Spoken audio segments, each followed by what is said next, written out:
Hello and welcome to the new episode of Zorka.Agency podcast, your guide to influencer marketing. Here we talk about latest news, updates, and trends that we see on the market. I'm your host Vova, working as an analyst in Zorka.Agency, and for this episode we have a really special guest. You could be wasting so much of your marketing spend. For me, it's still unpredictable. At the end of the day, if a campaign fails, it fails for everybody. Please welcome Gordon Glenister.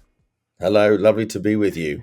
Gordon, it's fantastic to have you with us today. And, to kick things off, could you please share our audience a little bit more about your journey into influencer marketing, how that started?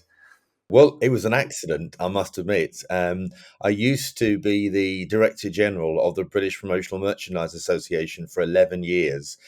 And in 2018, I decided I'd just done my time there and I wanted to try something else. Actually, I wanted to help other associations with their strategy and membership growth. And the first organization I came to was the Branded Content Marketing Association, otherwise known as the BCMA. And I knew Andrew, the CEO there. And we were having a chat in a hotel bar in London and talking about, membership growth and all that sort of stuff. And we were almost pretty much finished, I must admit. We talked about some ideas and it was just maybe for further conversations. And then I said, what about this influencer marketing industry? Who's representing the industry? Who's looking out for best practice and, looking at some of the concerns about this sort of Wild West area that is ballooned? And his face just dropped as if to say, well, I'm not sure anybody is.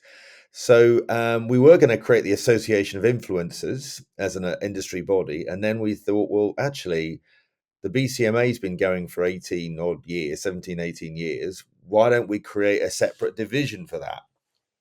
So that's what we did. We created Influence, and Andrew and I worked together. And then about a few months later, I decided to launch my own podcast, which is called Influence, the Global Podcast. We're now about 130 episodes in. We publish every 2 weeks, actually, which was fascinating, actually, because it really gave me the opportunity to talk to some amazing people all around the world about their sort of influencer journey. And then I had this mad idea of writing a book, which is crazy because I've never written a book in my life. And I remember going to one of the exhibitions and conferences and finding out about asking the question, do you have a book on influencer marketing in this one of these publishing stalls? And they said, no, we've got books on social media. And so I thought, yeah, this is a business book publisher and they haven't got a book on influencer marketing. So I thought, maybe I should pitch the idea. And bearing in mind, I was still new to the industry because normally you write a book based around the amount of experience that you've had. And at that time, I didn't have very many. But I did something really quite clever, actually. I thought, well, the best way to create a book is to write it as though it was for myself. Make it easy to read, but interview some of the most amazing people from around the industry. And that's basically what I did. So I've got over 40 conversations and lots of tips and case studies and things like that. And when it came to be launched, which was in March 2021, in fact, we're in lockdown still, so I couldn't even do a physical proper book launch. I did an online one, which actually proved to be quite a good idea because people from around the world could connect. But I used an influencer strategy actually to publish my book, i.e., I had lots of other people advocating because they were involved in the campaign, writing the book, and then sharing it on social. So that one post on LinkedIn got about 16,000 views and 344 likes and comments. Mind you, if it didn't, and it didn't do very well, it wouldn't have looked very good for the book. Let's talk about your book. It was published in 2021, if I'm right, yes? Correct. It's called Yeah. Influencer Marketing Strategy. How to create successful influencer marketing. It's a question that we always ask for, But what about influencer marketing strategies? So what lies behind it? Does it include, goal-specific type of campaigns? Is it brand-oriented, performance-oriented? When I hear about influencer marketing, I I always think about what format can we use, what social media, where Sure. we could go. Yeah. So Yeah. what readers can expect from this book, what they can get from it. What is influencer marketing strategy in your point of view? Yeah. Well, fundamentally, it's people advertising, people with influence advertising, influencer strategy, really more than anything else. But there's a lot more than that behind it, because not one size fits all. There are all sorts of different influencer campaigns, and of course, all different social media platforms that you can, promote your product or service. What I would say though, is the book is all about actually going through a process. Great influencer campaigns work because they've got proper goals and objectives. Do you want to create instant sales? You might work with different influencers rather than those that are going to help you build a bigger brand for maybe a product launch. Because micro and nano influencers are often a lot more engaged with their community than maybe a bigger influencer, but that influencer has a bigger reach and therefore more eyeballs potentially on your brand. So I think there's a number of different things that you need to be thinking about. So this basically means that what we're trying to do is to seed influence. We're trying to create brand awareness. It's like the equivalent of what I often say is, when you go and watch an advert on television, do you run out and go and buy that product or service straight away? No, you don't. More often than not, it's the repetition of the ad that you see. The great thing about influencers, of course, is that they're bringing the brand to life, often through education, inspirational, or entertaining content. Those are the sorts of three pillars that I often talk about. What influencer strategy is about is really getting to the nuggets of what it is you're trying to achieve. What are the results are you looking at? Then, and by the way, those results need to be well managed. Some people have what do I call it? Unexpected levels of results. They think that just because they're using an influencer, the sales are going to pour in. That may well be sometimes, and it happens over time, but it's about making sure that those expectations are not unrealistic. The other thing I think is really important in influencer strategy is, once you've got the goals and objectives, then you want to decide what you're going to measure. Are you going to measure the likes, the comments, the average views? I was looking, for example, this morning at an amazing influencer from America that specializes in dog related content. And she has, I think, 14,000 followers on TikTok, but she's had 243,000 views. So her engagement rate is off the page. And one of the benefits with working with agencies like yours and others is this is the sort of things that you do day in, day out. You analyze the data behind the influencers' followers. And that is absolutely critical, because it's so often somebody can look at an influencer content on an Instagram or a TikTok and think, yeah, that looks great. They would be fabulous for us. They've got, 100,000 followers. But unless you know where those followers are located, what the gender split is, what the average engagement rate is, you could be wasting so much of your marketing spend. And of course, what marketeers more often than not want to do is make sure that they get the greatest return on their investment. And here, Gordon, I want to talk a little bit more that you said that influencer marketing, it's not the immediate result. Yeah.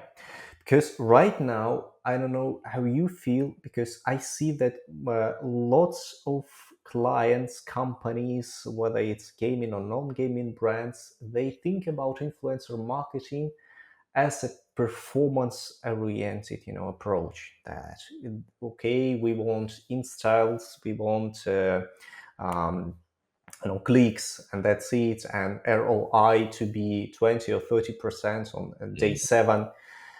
Do you consider influencer marketing as a performance source for marketing itself, or Is it about regularity? Is it about more branded thing? Because I believe that influencer marketing can't bring the same results as, for example, user acquisition, as performance marketing. Why? If we spend, if you get $4 for CPI, for cost per install, why should we pay 40 or 50 USD for influencer marketing? What added value does influencer marketing brings to the client? Hmm. Well, trust for one, because we're working with individuals that know and understand their craft more than anything else. But you mentioned gaming, for example. Within the gaming community, if a brand wants to work with a really, really good creator, and their content works in a way that seems seamless to the gaming experience, because if it's seen as an interruption, then actually it's not going to work.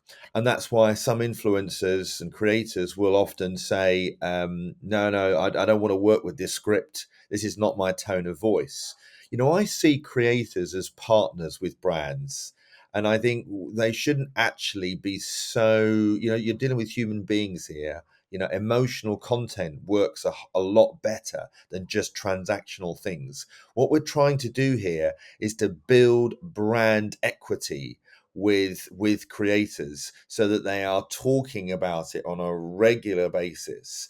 But let's not forget, influencer marketing in the early days, and let's be honest, 2016, it was about a $1.6 billion industry. Very much was top of the funnel. And the reason why it's exploded is purely and simply because it is becoming more down that performance route. But I think it's a combination of the two. I think we should never lose sight of its origins of brand building.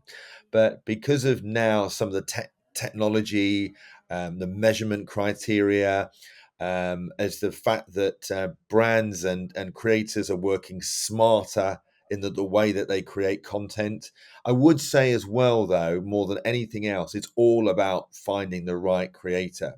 Some people say to me, influencer marketing, oh, we tried it and it didn't work. And that's often because they've not found the right creator that is knows their numbers, is very business orientated, wants a great result for the brand. You have to remember that at the end of the day, if a campaign fails, it fails for everybody. The creators got to, they want content that performs. Because it's going to nourish and grow their audience, but also they want another bite of that brand budget, and they're only going to do that if the campaign works. So I think, one of the mistakes often is seeing creators as just amplifiers. They're not. They're in many areas creative agencies. They're retailers. They're a lot more than people sometimes give them justice for. But actually thinking, right, we've got our brand campaign here. Let's just find a bunch of influencers to amplify. Why don't you actually bring them in to the creative process right at the early part of that journey? I've heard of some people paying a nominal fee for a creator to be involved in the pitch process for an agency. You don't often see that, but I think that's really an interesting area where they can start to bring them in that here's some of the ideas that I can bring on board. For example, we know that you consult in brands, yeah, making them, shaping their influence marketing strategy, yeah. How do you deal with the clients that, okay, we want only performance, yeah, and they have only the budget for only one tribe. We don't have any budget, for testing, for finding influencers, because for us, those who involve influencer marketing, it seems obvious. Yeah, there are numbers you can choose between categories, amount of views. Try to expect what CPM can be, CPI, CTRs, but finally, it's it's not as it is. And how do you deal with such clients? How can you explain them that, okay, guys, we should do more of it. We should do it regularly. We didn't find it yet. What's working for your brand? Yeah, and I think that sometimes it's just going on to the point I made earlier about unrealistic expectations. I think we still have a role to play in educating brands about what influencer marketing can do. Sometimes it's about starting small with a small budget, with maybe 2 or 3 influencers, and actually getting, because I think one of the issues sometimes people have is internal buy-in. So in other words, the person that you're speaking to that might be a marketing manager is all over this. They want to do it. They want to prove the case so they can actually ask for more budget internally. So I think, the more information the brand can give the agency, the more information you can get about what their long-term goals are, and really sharing that with these influencers, and say, look, we want to work with you. The brand is putting us on trial for a period of time, and see what happens. And actually, you're going to get a lot of creators, if you find the right ones, that will want to support you as the agency, because they're also keen to get more work from you as well. So this is the reason we use the word collabs and collaboration, is because that's exactly what it is. It's about being transparent with what everybody is trying to do. But there comes a point when sometimes, if people want too much for what they're not prepared to invest in, then you just need to say, well, I'm sorry, we can't do, in order for us as a professional influencer agency to work, we're going to need this to, I mean, there are some agencies, I know many, that actually have a $20,000 minimum spend, because they believe that actually if you spend too little, they won't get the results that the brand really wants. So there is an argument to say, influencer marketing can be very cost effective as well, through gifting and other low budget areas. But it's like anything, you get what you pay for. Gordon, and actually, when we talk about influencer marketing campaigns, I'm sure you are familiar with what's happening on the market. What's the latest influencer marketing campaign that caught your attention, that inspired you? You saw this. Wow, these guys did an amazing job. Fantastic one. Yeah. Well, it's not one that's recent, actually. I was trying to think about this, but it's one that I saw, and I've included it in my book. And it was from the Internet Watch Foundation. And the reason I want to bring this to the attention is because actually it was about a very sensitive subject, which is about online harm, online bullying, and online sexual abuse. They wanted to try and promote the idea that if you see something on the internet, you call it out. And obviously, sometimes people don't really want to talk about that. It's a taboo type subject. So interestingly enough, they used comedy, and they used 2 creators. One that was a footballer that had played rather for Tottenham Hotspur. You may know them as a Yeah. football player. Um, and or Arsenal. I can't remember. It was one of them. Arsenal and Tottenham Hotspur are quite rival football brands. Anyway, so they did a piece of content with the opposing side's football socks on.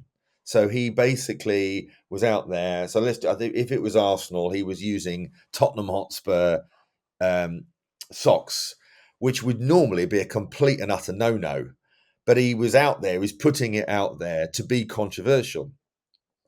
And of course, before long, people are getting comments that said, "What the hell are you wearing?" Blah blah blah blah blah. So all of this comments. So the video did very well. And then the other one was an individual that was quite a comedy prankster, and he was at the gym pretending to lift some really heavy weights, and he was going, was making some really loud noises about that. But what we, the viewer, could see, that there was 2 people in the mirror holding up the weights. So it looked actually quite comical. But he was pretending to be doing all this, but the reality is. And then 24 hours later, they both did another post. And they say, you probably saw our post yesterday that might have questioned the sincerity of what we were saying, or may have made you laugh. But there's a serious point to this, because if you see something on the internet that doesn't look right, then call it out. And the video views were fantastic, and it did 4 times ROI that it had ever done before. And the Internet Watch Foundation were delighted. So that's just an example of doing something quite different over a sensitive subject. What reminds me, it's we mostly specialize in gaming, yeah, and always try to observe, gaming trends, how mobile games, or not only mobile, try to bring the game into life. So I was really admiring what Candy Crush doing with influencers, how they, it's not just reading the script, not just reading the brief. You feel the crush. Let's crush your day, colors, full of joy in the ad. So they choose specific type of influencers, and when you watch it, I really want to play this game because they, Absolutely. yeah, and they share emotions, and that's what makes influencer marketing so outstanding. Well, I You said can, emotional content is such a big driver nowadays, particularly when you've got such short attention spans, and ads can be really intrusive because, and I play some of these Wordles and other things, and then you just, oh, now it's ads time. And it's annoying. But there are occasions when you see those ads that actually, well, that is quite funny, or that is, I want to play the game because you can see the monster getting your chips or something. Yeah. that's a tricky question, Gordon. By the way, do you skip the ads when you see YouTube integrations, when the influencers say, now it's time for our sponsor, or thanks to NordVPN to sponsor this video? Do you skip this, or do you support the influencer? I know. In a way, it's because although some people expect it, it's still, when you're middle of a game, it is still annoying. And I think that's why I think some brands have gone down the sort of product placement route. I'll tell you something somebody did a while ago. It was on Twitch actually, and they were promoting a mobile phone company, and it was I think it was like four of them, like a gaming of four. They were all playing the game together. I forgot what you call it, but it's a squad or Yeah, something. yeah, yeah, Yeah. yeah. Anyway, they were all set to go, and one of them couldn't play because they had some lagging issues on there, or that's the way they were positioning it. And it was almost like, well, if you'd had Vodafone or the name of the brand, whatever it is, this wouldn't have happened. So it felt like it was quite comedic, but they were creating a real problem that we all suffer from when we're trying to connect or play, bandwidth or internet connection. Well, you wouldn't have this if you had X, Y, Z. When I was preparing to this podcast, what I was thinking about, what would I ask you, like an expert, like a person who definitely shapes the world of influencer marketing and strategy behind it. On one hand, we have collaborations, influencers and content creators as a partners. Yeah, the piece of integration is, the world itself. Yeah, they prepare for it. On the other hand, we have performance oriented approach. We have KPIs, CPM, CTRs, conversion rates, and that's it. The question is, with AI, yeah, do you believe that there is an opportunity for brands to predict performance approaches for those brands who, I don't know, have a big data of information, yeah, or agency have their, they know how this or that specific type of brands performed last. Is it possible for you to think that influence marketing can be predicted? Can influence marketing be predicted, anyways, by the big data or AI algorithms? It's got to be, because actually we're already doing it now in the financial world with stocks and shares, aren't we? But I mean, it's the great thing about data is that it's a more challenging problem, I guess, for a lot of marketeers was how to manage big data, how to measure it. So the skill have always been in the analyst, the marketing analyst there that was able to pick out the salient points. But of course, now with some of the tools that we've got in AI, that processing time is now a millisecond almost. So I absolutely think that influencer marketing, I mean, we've talked about this being the fourth industrial revolution now, bigger than the internet in a way, which is mind-blowing, really. I think we've only really scratched the surface of it with ChatGPT as more and more people start to use that. So I think everything from content ideation to, well, artificial influencers. We're already seeing this AI influencers cropping up. I think though that it will be I often talk about AI being a co-pilot rather than the pilot itself. Um, who knows whether that remains the case? It's brands and marketeers that are qualified on using and understanding AI tools. Because let's be honest, it's all in the prompt, isn't it? It's what you put in the prompt that will deliver the outcome. So I think it's going to be a really interesting area, and to see how it develops. And those people that are not up to speed with stuff will do so at their peril. For me, it's still unpredictable in some ways, to understand why this channel performed and why this channel don't. It almost goes to the creativity sometimes and the tone of voice that the influencer use sometimes. Mm. Uh, Gordon, what are your expectations of 2024? Yeah, where influencer marketing goes, what we see the major trend nowadays? Yeah, well, there's loads of things that are happening, really. I mean, I'm fascinated by live streaming, and how that sort of exploded. So it's not just about single campaigns now, but you've got creators.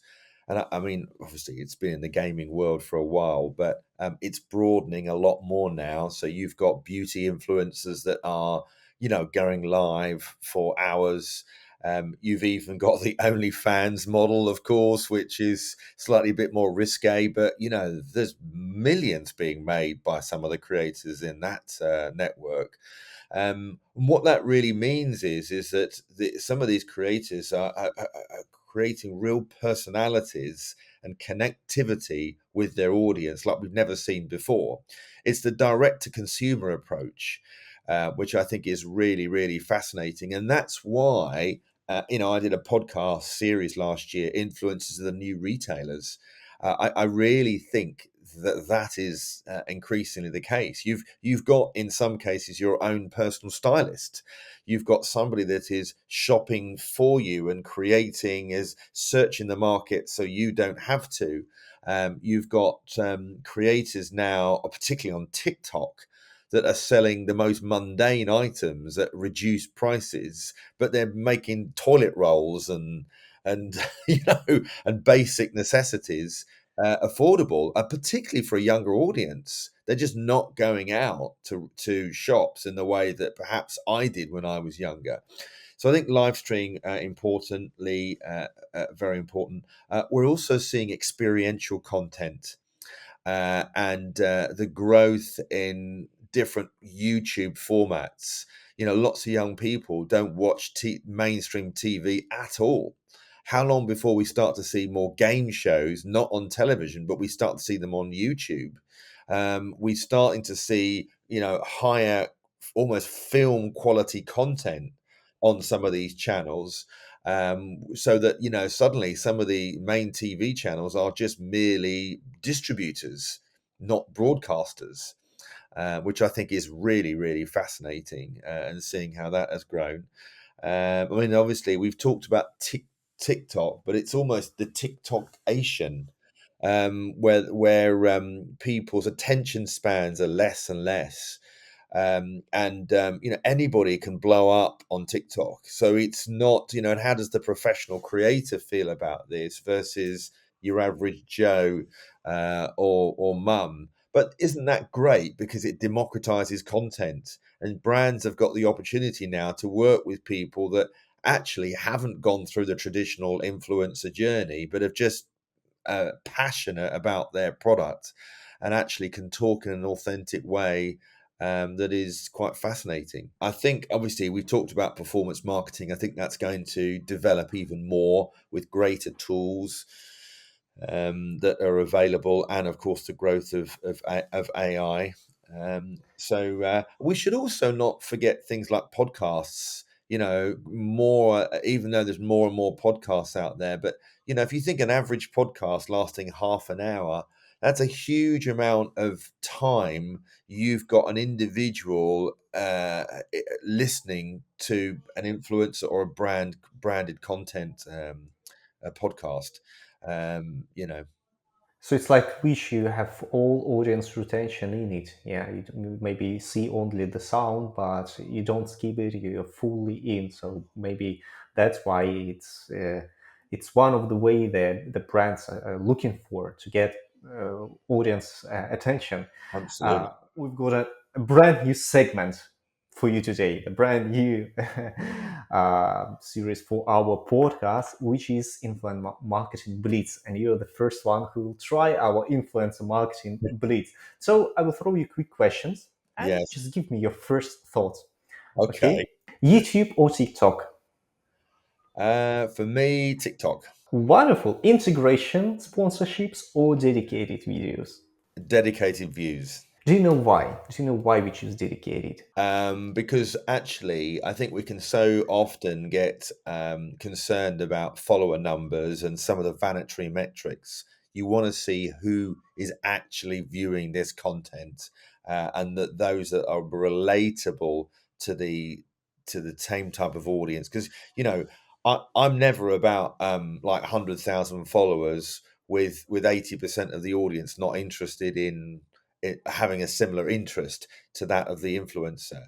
If you want a brand to work with an influencer that talks about food, you'd want to make sure that the people following have also got an interest in food.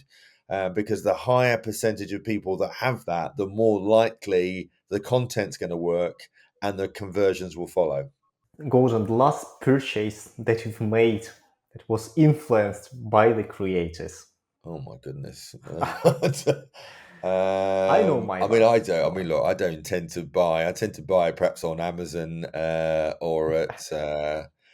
I can't remember having bought directly from a creator before, but that's not a measure of others, by the way. yeah, Um, it's that's but not the measure yeah, I tell you what I did because do. I we went to the okay. I went to the photography and video show, which obviously is very relatable to this. And I bought a drone because I felt as though I've seen some amazing content created by creators using drones, and I thought, oh wow, that looks so impressive.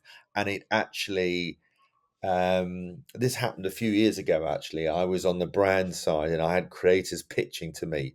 And a lot of these creators, well, there was a real mixed bag of what they were talking to me about. Some of them were rubbish, actually. They've just got a high volume, but they've got no business acumen. Whereas one guy, he really got his media deck out. He showed me all the brands he's worked with, average views, average um, uh, follower numbers, likes, type of brand deals. But he then showed me some amazing video footage of.